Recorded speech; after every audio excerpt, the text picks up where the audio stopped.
Conquer family, what's going on? Welcome back to Conquer Chats. This is going to be episode number 2. I'm Tommy Palm, so if you don't know me, this is Jason Leiden. We're going to get after it. We got a cool topic for you guys today. I have one that I think you guys are going to find really informative and be interested in. One of the main topics that people are always trying to address is how to improve their engine in the sport of CrossFit. And that word engine gets tossed around and no one really truly knows what it means, but we all kind of just know that it means you're breathing a little bit better, right? So we're gonna talk about a couple different things that go in line with that. Before we do, we're just gonna chat about some couple things. How's everything going today? It's going well, Tommy. Good? Things are going well, man. I just got an awesome pump on. A pump. I knew we were filming, so I had to get the pump on. Jay doesn't take rest days. Do you? I'm resting today and Sunday. Yeah, you are. He programs for me, so he knows that I'm resting, even though he asked me. So I take pseudo rest days. Pseudo rest days. Meaning, my rest days are Sunday. Okay. and I'll usually have one other day, and I just keep my intensity low. I like to move every day. But you do something. It's not like you walk. Like you're on a bike or row or something. I like to move every day. Yeah, I do. I like that. Yeah. I think that's really cool. Just getting movement is recovery. It is. Yeah, I feel better when I move. When I don't move, I feel worse. Yeah, I know. So I don't think there's anything wrong with that. I just found it. I remember asking him when does he take rest days? He was like, I never rest. I was like, wow. Okay, so I don't need to rest. But I also don't train like you. That's true. Right? So it's I'm not, my training looks different at my current age, right? So I'm not doing crazy, intense CrossFit workouts. I'm not doing lots of muscle ups and snatches. Mm-hmm. You know, it's more strength, some hypertrophy work. I always refuse to try to use the word functional bodybuilding. Yeah. I refuse to use it. Yeah, I So can't use strength, hypertrophy, some power work, Cool. some athletic work. Like this week I started back on a couple cycles of plyometrics that's cool. and things. Mixed in with grappling and Yeah. boxing and running, you know? Yeah, it's a good touch on everything. Yeah. Yeah, that's something I would definitely want to get into when I'm all right, competitive CrossFit style training is done, is grappling. I tried doing them both at the same time, and it's just You can't. I've had so many athletes try to start jujitsu when they're still trying to train for the games. I'm like, no, you can't. And then they always get hurt. Shoulders tweaked, this is tweaked. my hips were destroyed. Yeah. Yeah. But, So. all right, let's get into this. All right, let's do it. We're gonna get into this for you guys. So what we're gonna be addressing today is once again the engine. We're gonna bring up 3 things that we find very important to understand and know. Okay, which is gonna be your VO2 max. We'll explain what that is, give some examples behind it. Anaerobic threshold and aerobic threshold. You'll hear these terms also tossed around differently. We'll explain to you exactly what that means. So if there is another term to describe exactly what we're describing, you'll understand what that is. So the first thing we're gonna address is just VO2 max, because that's probably the most popular thing you've heard, and it's very important in our opinion. And Jay's gonna explain to you exactly what VO2 max is, essentially. Yeah, so VO2 max is also known as maximum oxygen uptake. It's a measure of the maximum amount of oxygen an individual can utilize during intense exercise. Yep. It's expressed as milliliters of oxygen per kilogram of body weight per minute, so you see as ml-kg-min.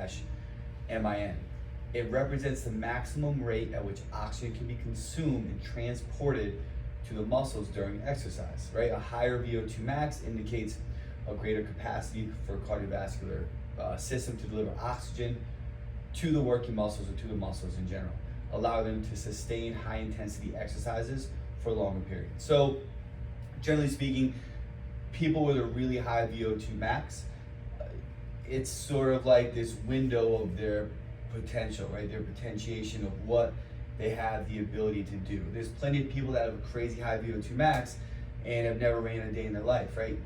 Having a high VO2 max, it's like God touches you and says, all right, you're gonna have a high VO2 max. I relate it very much to a vertical jump, right? It's like some people can just have bounce, they're springy, they can jump really, really high, and they never utilize it, right? They're not high jumpers, they're not track stars, they're not basketball players, they're not involved in a sport that requires that, they just have it. Yeah.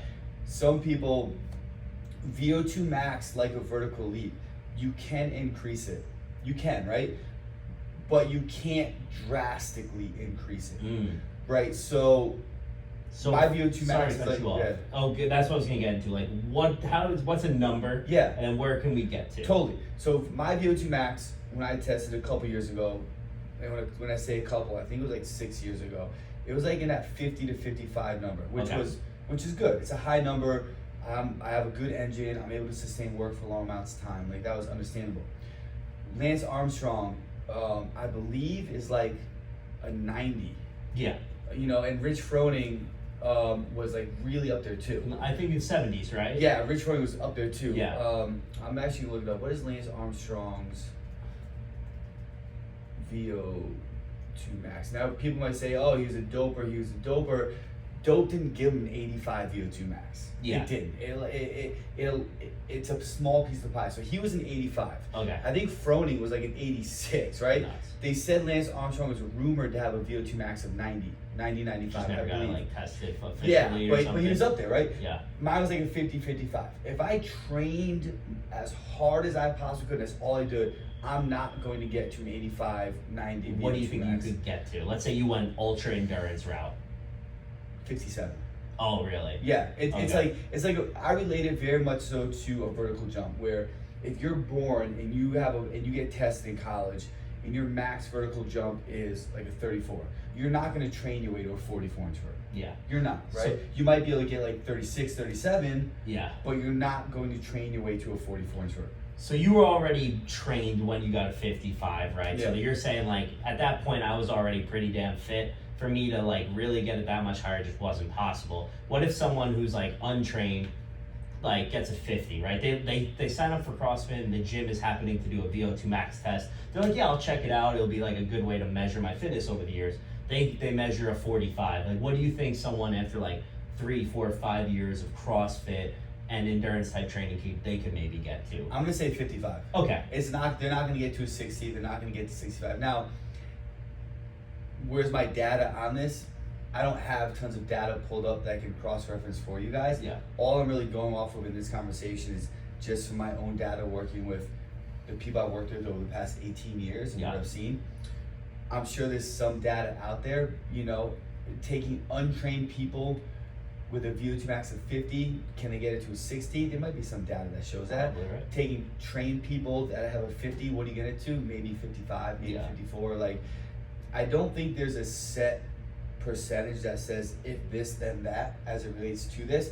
It's just something where, like, it's not something that you can dramatically get up 10, 20 points, right? That's why I relate it to a vertical jump. You have people who, you know, have like a 24-inch vert, no matter how many plyometric strength shoes they do, they're never going to get to a 40-inch vert. Yeah, you know, it's not gonna happen, yeah. right? So that's what I related to the VO2 max. Got it. Okay, now within the VO2 max and specifically speaking about the sport of CrossFit, how concerned should athletes be with their VO2 max in terms of my potential as an athlete? Semi. Okay. Semi. I think, you know, obviously if your VO2 max is really poor, if it's like a 34, 35, you know, you're gonna look at it like, all right, well, that sucks, yeah. right? But like anything from like a 42 to a 55 is good. Yeah. It's great. It's the other numbers that you have to really pay attention to that indicate your better potentiation to be good within inside the sport of CrossFit, which we're gonna get into next, right? Like, yeah, obviously Rich had an exceptionally high VO2 max. Yeah. But it showed he just dominated everything, right? Yeah. So. And on that subject too, though, like I don't know what my VO2 max is. I'm getting it tested soon, but let's just say I somehow magically have a 75 VO2 max, right? It doesn't mean that I'm gonna be Rich Froning by any means. Like, right. That doesn't mean anything. Like, because there's multiple people who have VO2 maxes probably really high up there who aren't even semifinal athletes. Like, they're great athletes, but they're not there. And there's other things that we're going to talk about as to why they're probably not there. Right. So let's dive into what do you want to take this into next? So you want to go into aerobic threshold, right? Yeah. Okay. Yeah. So I didn't know if that's the route you wanted to go Totally, next. yeah. Cool. Yeah. Okay. So aerobic threshold refers, or ventilatory threshold, is the exercise intensity at which there is a transition from aerobic energy production and there's increasing contribution from anaerobic metabolism. Right. So it's the point at which the body's demand for oxygen exceeds its ability to supply it solely through the aerobic process. So that's your aerobic threshold. That's like that pinpoint. It's during low to moderate intense exercises, the body is primarily using aerobic metabolism, where oxygen is used to produce energy.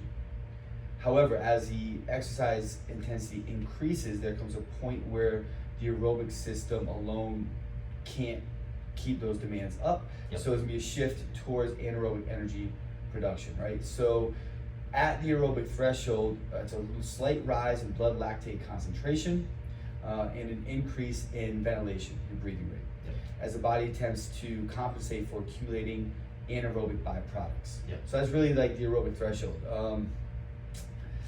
Determining the aerobic threshold, we've done like VO2 max testing, and training near the aerobic threshold can really help to improve your aerobic endurance and performance by challenging the body's ability to utilize oxygen efficiently. So going back to your question before we start talking about the aerobic threshold, the aerobic threshold number to me is very important. Yep. Within inside the equation to be good at CrossFit, because if someone to me has a low number of aerobic threshold, that means they're going to tip out of the anaerobic system and tap into the anaerobic byproducts to fuel the body, right? Yep. So now they're not really aerobic anymore, and their body's going to start accumulating hydrogen ions. Its ability to bypass that through lactate as a fuel is going to diminish, right? So at that point, they're going to start breathing heavier, they're going to be exerting more energy, they're probably going to start experiencing fatigue, right? So the higher the aerobic threshold line is, the more aerobic they can stay for longer, Yep. right? And I've seen people who, we used to do lots of testing with VO2 max, anaerobic threshold, aerobic threshold with Exit Lab. I even at one point in time, I don't know if you knew this, but there's one point where I was testing people's blood for blood lactate levels in training. That's right? cool. I had a whole kit. I actually still have it. So I was doing a lot of this, and I've seen people who have good or really good VO2 maxes, and they had great anaerobic threshold numbers, but they had a low aerobic threshold number. And when I first got into it, I wouldn't pay too much attention to that, just from a lack of knowledge and not doing my due diligence to really dive into different components of it. And I put a lot of focus on your anaerobic threshold. But in turn, what happened is they just got out of that aerobic state so fast, and their body started tapping into higher ventilation. The blood lactate concentration was increasing, so they're getting more anaerobic quicker, right? And as you know, like once you start the CrossFit Open, once you kind of get into that state, it's very hard to come back out of that because you're there, you're in it, right? And they would have a hard time with inside the CrossFit Open because of that. And once I finally connected the dots and I started putting more work, longer amounts of time, dialing into building the aerobic threshold along making sure everything else was where it should be, that's when we started seeing much better endurance performance with our athletes, right? And then from there, that led me down some paths with inside endurance communities of consulting with different endurance coaches, reading different endurance books, which obviously led to something that we talk about a lot, like the 80-20 rule, right? Where lots of major endurance athletes will spend 80% of their training around like these aerobic threshold numbers for them, right? Which are much higher than ours, but it's because they can be aerobic a lot longer before the blood lactate levels raise, right? So to me, that's a very important number that people have to pay attention to with their training. Okay, so now to kind of just sum this up for people who are trying to understand this, right? Aerobic is essentially when your main source is oxygen. Mm-hmm. You're utilizing oxygen, but then there comes a point where your body can no longer... From a energy standpoint, fats. Fats, yes, exactly. And then once we get into that anaerobic, it becomes more carbohydrate based, which is why carbohydrates are so important for our training. But so essentially, we're in an aerobic state, which means we're mainly in oxygen, right? And then what happens? We no longer can just use oxygen. We can't keep up. right? So what takes over? Like it's this blended system essentially where we're doing some oxygen, right? And then there's some lactate involved essentially, right? So like exactly try to explain to them, I'm trying to do it without explaining it. It's just like what happens? Like, okay, I'm aerobic. Now I'm flirting with the line of anaerobic. Like what is actually going on there? Meaning lactate comes into the body, right? They start using lactate as fuel. Like how does that whole kind of system work for them? Yeah, I mean, and I guess to not to try to dumb it down, but just to keep it as simple as we can. Yeah. For the sake of the length of time in this video, right? Your body's utilizing lactate as fuel.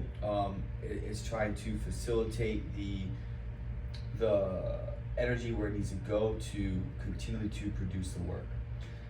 The intensity is at one where the requirement for recovery inside the byproducts of your body, the metabolic byproducts, it can't quite sustain the recovery in time with the intensity. Yeah. So at that point, hydrogen ions are going to start pooling in your body. The lactate can't push them and dissipate them where it needs to, and that's when you start having to feel like burning, legs feel heavy, arms feel heavy, super uncomfortable. Like that's when you're going to start getting really more anaerobic. Yes. Got it. Heart rate's going to increase, breathing's going to increase. Got it. So to improve this area of your fitness, you want to be doing what kind of exercise? Long, easy work. I don't like saying slow. I like saying long and easy work, right? So to improve your aerobic threshold, if you don't have, VO2 max numbers, then you want to be long and easy. When I say long for newer people to cross, it's not 20, 30 minutes. It's 45, 60, 90 minutes, 2 hours of work. I'm not sure, right? But long. And you want to be inside that zone 2 alone, low zone 3, which I think for many people, they do two things in this area, right? It's almost like you either undereat or overeat, right? So with zone 2, you either go too easy or you're going too hard. Yeah. I feel like, right? You really want to find that sweet spot. So if I'm doing zone 2 work, should I be able to recite this entire video to you while we're doing it? No. But can I talk and answer questions and say sentences without being like that? Yeah. Yes, right? But am I working at an intensity where I can't talk or it's hard for me to say a sentence? Well, no, then I'm too intense, right? So they want to be doing this style of work, and if you do have VO2 numbers, VO2 max numbers, then you want to stay inside that heart rate range that it gives you for the aerobic threshold, which I like to use for a lot of athletes, and I give a range for it. And you want to stay in that. Now, how many times a week? What are you looking at? Yeah. I would probably say, like, if you're going to be doing endurance work 4 days a week, then I think to start inside of an early training block, 3 days a week should be focused on building your aerobic threshold. I look at the aerobic threshold as the basement of building your ability to go faster, longer inside the sport of CrossFit. And the bigger that basement is, or the deeper it is, the higher you can go. The smaller the basement is, well, the lack of height you can grow within inside that house, right? Like a house, a tree, whatever it might be. Mm-hmm.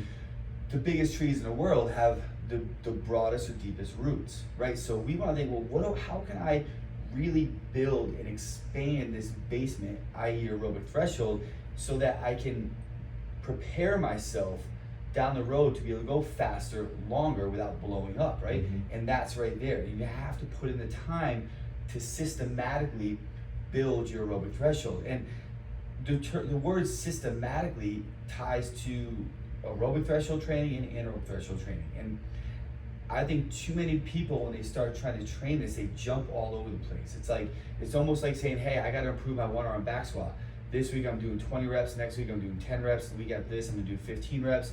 This week I'm gonna do 2 weeks of eccentric loading. It's like you're all over the place, right? And I see that a lot with endurance training, where it's like I'm gonna do this and then I'm gonna do that and then I'm gonna do this and I'm gonna do that and I saw this and I'm gonna do, well, no, it's like you have to keep it as simple as you can. Think about progressive overload. And if I'm doing aerobic threshold training, there's different things you can utilize, right? From tempo training to just steady pace training to interval work to fartlek work to speed tempos.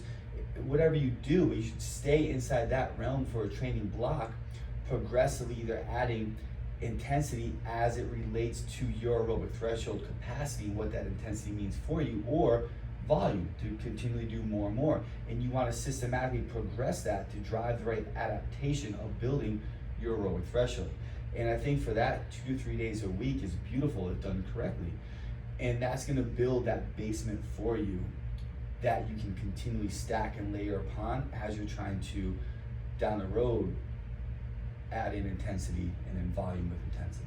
Okay, so I have a couple questions within this. So for those who are like, okay, I need that, and I want to also address who needs that, but okay, I need that. I do know my VO2 max. What percent of my heart rate is that where I want to be hanging out about? I mean, really, that's different for a lot of people, right? Yeah. There's no, I can't say you have to be at this percentage, but Yeah. 60 to 70%, Yep. if I were to give a range, 60 Cool. to 75%, right? Yep. But people are gonna hit that aerobic threshold tick, that point, that line a little differently, depending on what they are. But if you don't have that and you don't have a means of getting to that, then utilize the reference range of 60 to 75%. And I always say start at 60% and then gradually build. Everything with aerobic comes down to sustainability. Can you sustain it? Can I sustain this for the desired work prescribed in the appropriate manner? And if I'm not supposed to kill myself without killing myself, right? Yep. And if you can, then cool, do that and then gradually build upon that, right? I think too often people want to have this idea, this notion that they got to start at the high point to prove something, and say, well, no, because there's nowhere to go from there. When you progressively build it, you're just going to be tapping into another system, another realm. Yep. You know.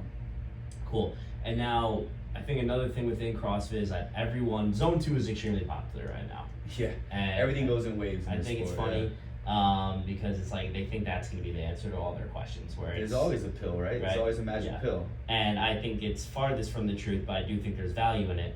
So like, to give an example of someone who I don't think would need a lot of Zone 2 training is if you were a triathlete coming into the sport, right? Like for you to improve in the sport of CrossFit, there's probably a lot more we should be pulling from, whether it's efficiency or improving, muscle endurance in other areas of the sport, right? Where it's like someone who might need a lot of this work is like you're a weightlifter and you've never done any conditioning. Coming into the sport, there's a good chance you're going to need Zone 2. Would you kind of like agree with that a little bit, or do you still, if you had this triathlete coming into the sport, would you still be implementing that into their training? With where you're going with the question, you're right. Well, with someone like a triathlete, I would implement that training from a mixed modal standpoint. Cool. Versus an aerobic standpoint. Well, That's predominant monostructural standpoint. Cool. Yeah. Okay, very cool. All right, so aerobic threshold kind of in the books, essentially the building, the block, and the basement of your pyramid, right, to where we can now peak. And now we're going to talk about that peak, right, anaerobic threshold. Yep, anaerobic threshold, still aerobic.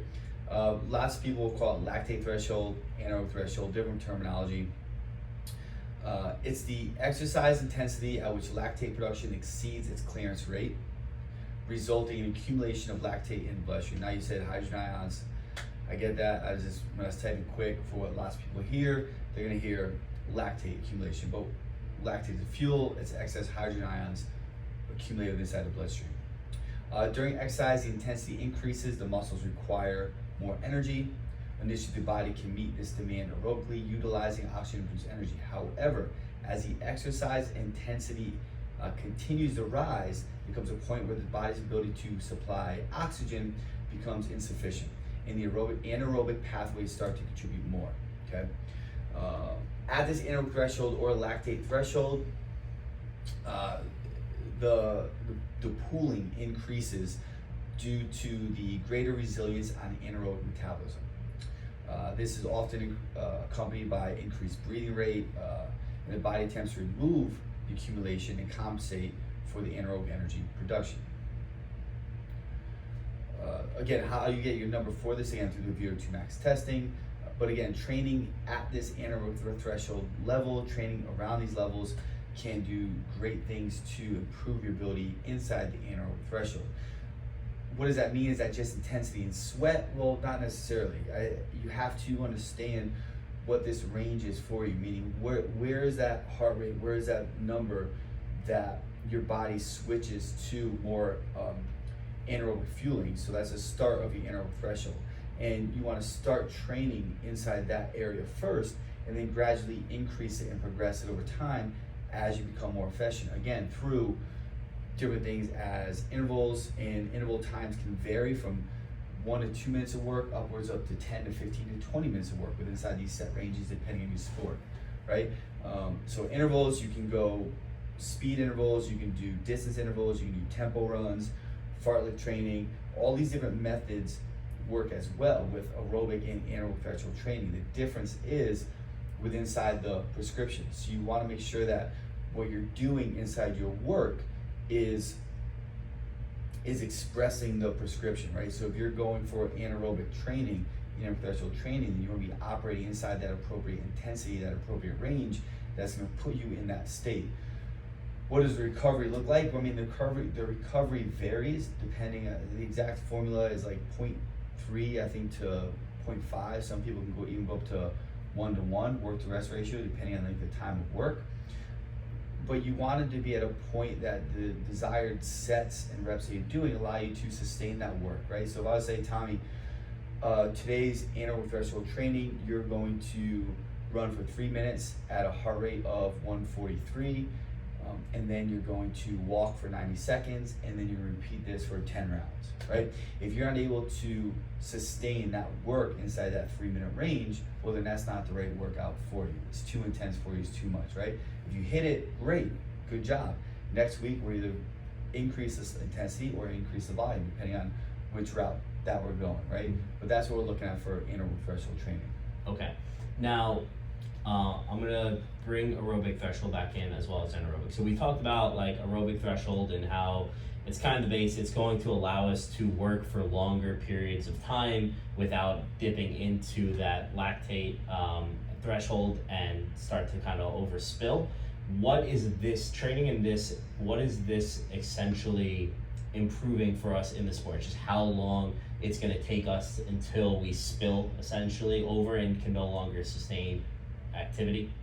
Yeah, so just to refresh that, you're saying if anaerobic threshold training, improving that, what does that benefit? Is that what is correct? that going to benefit us for? Yeah. So that aerobic threshold is giving you the ability to go faster before you tip over into anaerobic, right? Yep. Now, once you get there, the more resilient / proficient you become at anaerobic threshold training, then the more efficient you become at performing work at higher intensities. Yep. You'll be able to sustain it for longer periods of time without like hitting that area that's like the point of no return, and then just dying out, right? What you're trying to do is get your body to operate at higher intensities for longer amounts of time and be successful and resilient within inside those areas. What happens when you go over that line, like where I no longer can sustain this period? Like what happens to the body? Stops. You Stop. gotta slow down. Stop. That's what you have to do. Stop, you walk, you slow down.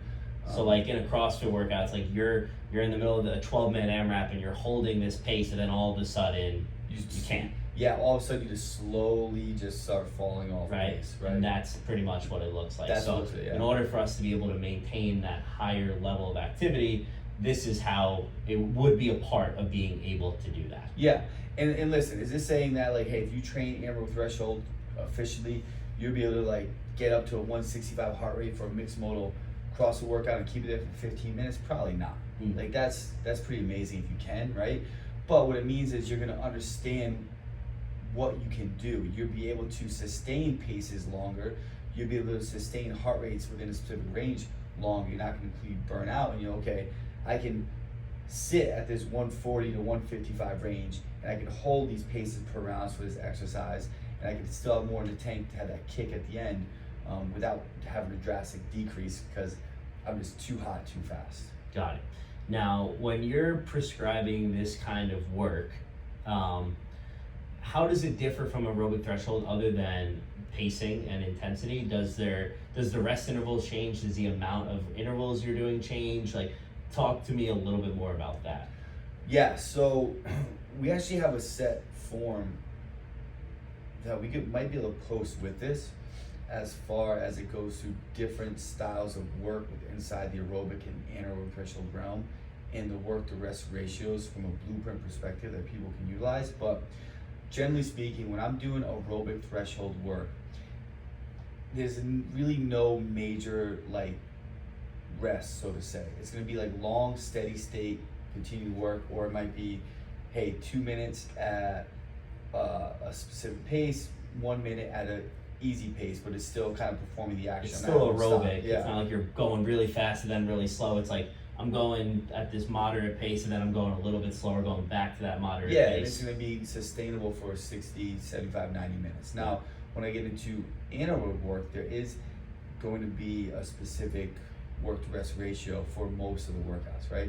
Unless, hey, unless I say, hey, today's workout is, you're gonna ride the biker at 30 minutes, I want you to keep your heart rate between 135 to 150 range for the entire 30 minutes, right? On a biker, getting a heart rate that high, like you're moving, like that's a high output, right? So that in itself, there might not be intervals with that for a CrossFitter. Now, if you're a cyclist, you might be doing that 2, 3, maybe 4 intervals, right? Yeah. Depending on the sport. So when I get into anaerobic threshold training, it is sport specific with the person. And if we're talking about just CrossFitters for the sake of this video, generally speaking, there's going to be some sort of work to rest ratio. The general range I like to use is like a 0.3 to 1.1 range, predicated on their ability to express the prescription successfully. Meaning, where's that 0.3 come into play? Let's say we're doing anaerobic threshold training from a mixed modal standpoint. I'm gonna say, hey, we're gonna be doing 10-minute AMRAPs. You're gonna be holding 80 to 85% effort, or I'll say a heart rate of between a 145 to 140 to 155. And these are the movements that you're gonna be doing. It's gonna be 3 pull-ups, 6 box jumps, 9 double unders, and you can sustain that for 9 minutes inside this range, right? We're gonna repeat that 3 rounds. I'm gonna say there's gonna be a 3-minute rest in between, right, or a 4-minute rest. Yep. But you have to be able to maintain the same splits per round for the AMRAPs per set to make it be effective with what we're trying to do. I don't want to see a drop off, right? Or I might say, hey, we're gonna be doing, I might base it in a task priority standpoint of, for the sake of conversation, 500-meter row, 10 touch and go power cleans at 95 pounds, 10 burpees over the barbell, 10 toes to bar, 10 thrusters, 95 pounds. So that's 5 movements. I might say 5 movements inside that realm. Let's call it 4 minutes, 5 minutes. You're gonna rest 4 minutes. You repeat that 5 rounds.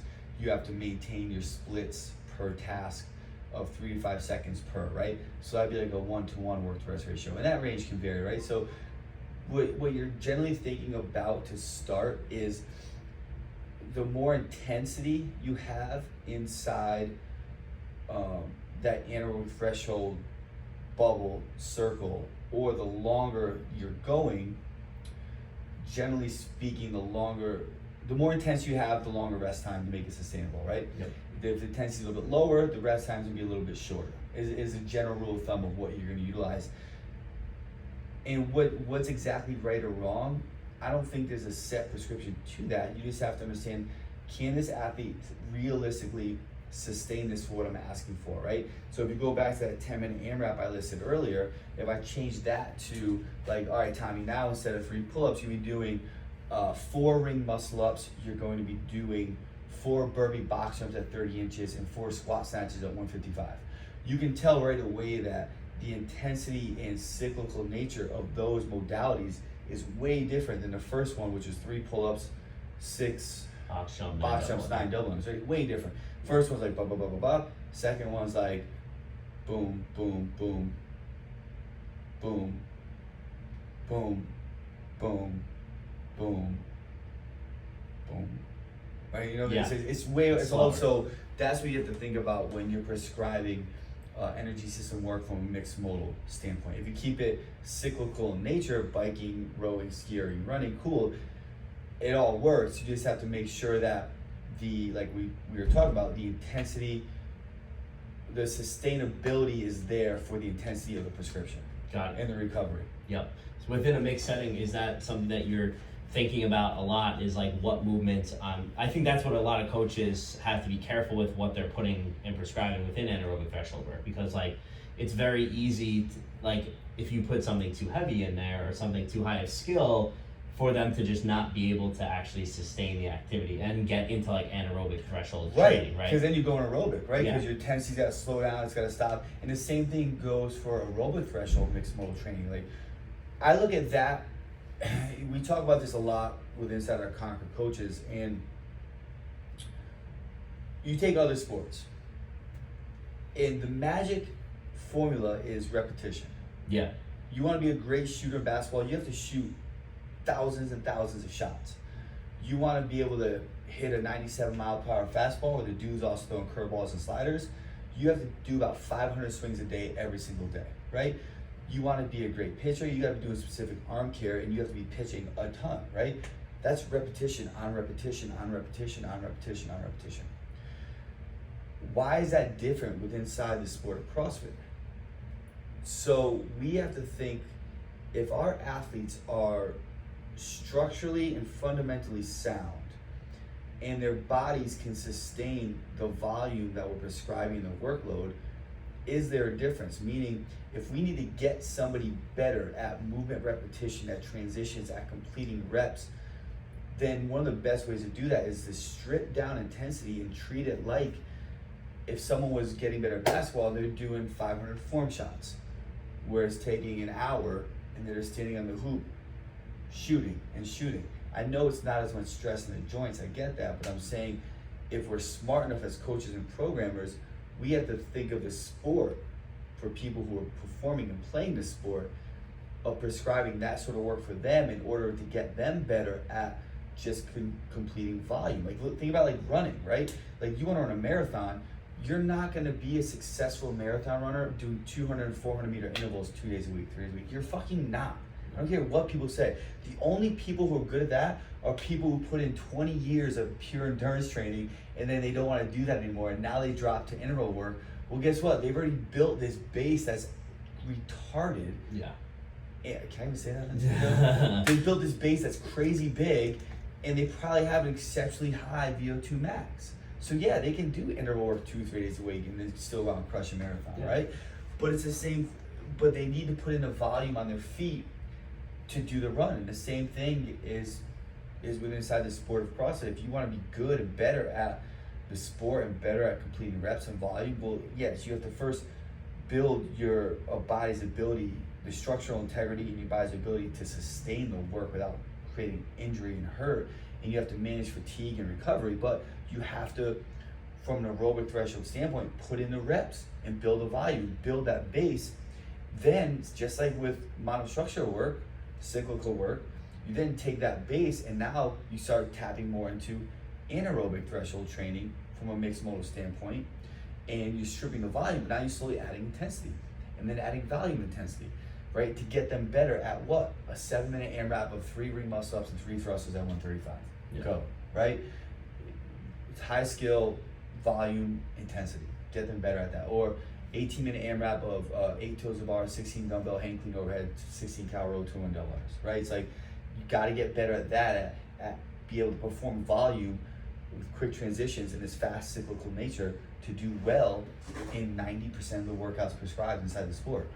Yeah, that's something I've been experimenting with more with my athletes is, that's how I see a lot of the things. It's just like people's ability to just transition and move is really poor from my experience of working with athletes. And you know, something that I brought up earlier was like, you could have the best VO2 max, the best aerobic capacity, but if your movement efficiency sucks, it doesn't really matter, right? So you kind of brought that up just a second ago, where it was like, you have to be able to like practice the movements, right? Like just doing like there is so much value in doing rowing and running and biking intervals within the sport. But if you don't practice the sport and put in the volume, it's not going to do anything for you. So there's obviously major value in that, and we do all that kind of stuff. But I think a lot of people are just like missing the point as to like potentially why they're not good at CrossFit. It's like, is it because you're not doing zone 2? Maybe. Is it because like every time you do a thruster, you're holding your breath and early arm pressing and not utilize it? Like, there's so many different aspects of the sport. But to go back to what I was talking about is, something I've been doing a lot and experimenting on with my athletes is these different types of AMRAPs mixed with aerobic work, but like a monostructural movement, and then a separate AMRAP where it's like fast transition, of lower rep scheme, easier skill movements, and just seeing how well they can sustain this, right? Yeah. And them starting to learn like, oh, okay, that's an appropriate pace if I want to actually sustain this. I can't just sprint like, and that's something I've just been very interested in and seeing a lot of benefit from. Yeah, it's awesome. Yeah. Oh, yeah, it's like fighting, right? It's like being a good fighter, a good boxer. They spend so much time not just on sparring, trying to knock someone's head off, but first working on footwork, working on how to properly throw a punch. Then after you work on proper footwork and throwing a punch, okay, well, how do you combine the two into different combos?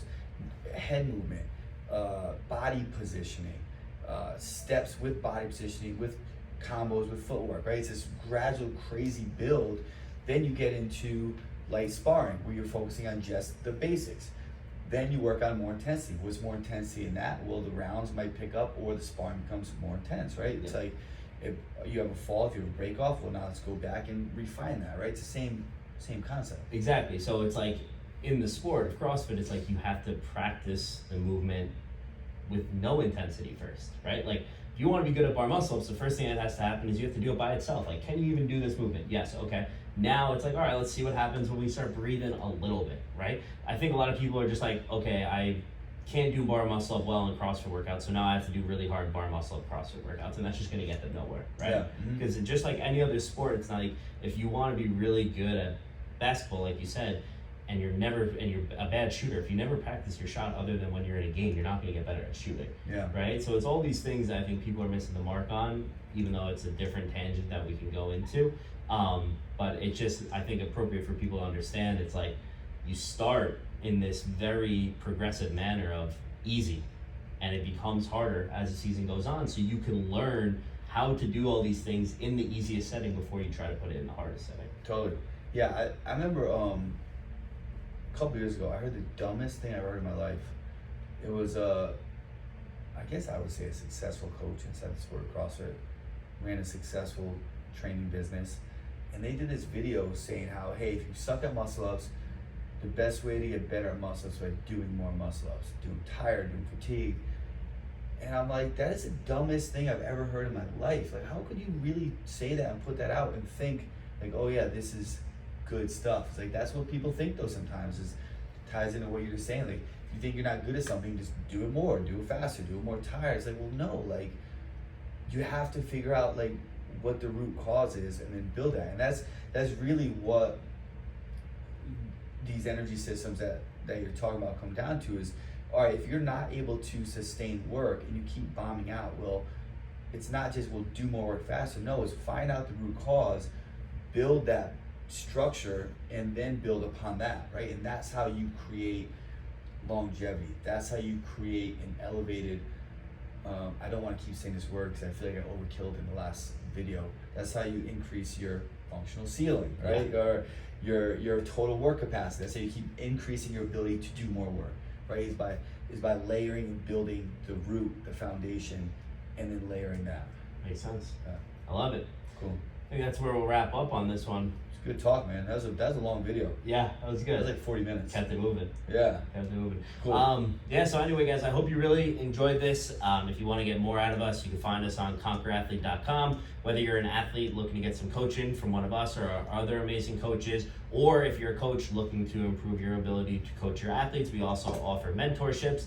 And if you're an athlete who's not completely sold on individualized programming just yet, we do offer our template programming for Compete and Masters. Compete just being anyone who's done a Masters, and Masters obviously being anyone who is, which is written by yours truly. And then last thing, we got our Northeast Coaches Summit. October 21st, 22nd. October 21st, 22nd, there's going to be a lot of guest speakers there, such as like Chris Hinshaw, Kelly Surratt, a lot of great speakers on different realms of fitness. So if you're a coach in the area, highly suggest checking that out. I wouldn't want to miss it. Anything else? You crushed it. Killed it. That's first. Call 3 will be coming up to you, or episode 3 rather, will be coming up to you guys next week. We're looking forward to it. Catch you then.